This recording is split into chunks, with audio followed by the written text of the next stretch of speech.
नमस्कार मित्रांनो, मराठी टेलिव्हिजन विश्वातून वाईट बातमी समोर आलेली असून एका लोकप्रिय मराठी अभिनेत्रीवर दुःखाचा डोंगर कोसळला.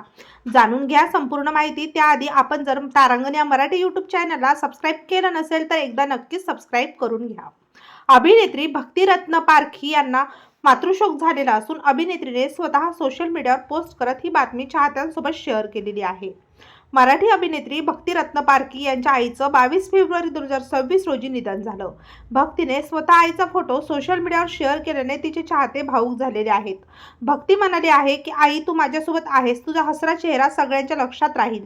22 फेब्रुवारी 2026 ला देवाज्ञा झाली. तिचं आवडीचं स्वयंपाकाचं काम करत असताना, घरी आलेल्या पाहुण्यांचं स्वागत करत असताना हसत हसत कोणाला कसलाही तक्रार न करता अचानक ती निघून गेली.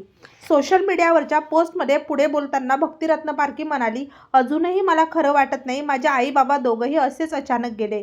खूप वाईट वाटत आहे, पण ते दोघंही माझ्याबरोबर आहेत. भक्तीच्या पोस्टवर चाहते अनेकांनी कमेंट करून अनेकांनी अभिनेत्रीचं सांत्वन केलेलं आहे. तेव्हा मित्रांनो, आपल्या तारांगण या यूट्यूब चॅनलतर्फे अभिनेत्री भक्तिरत्न पारखी यांच्या आईंना भावपूर्ण श्रद्धांजली.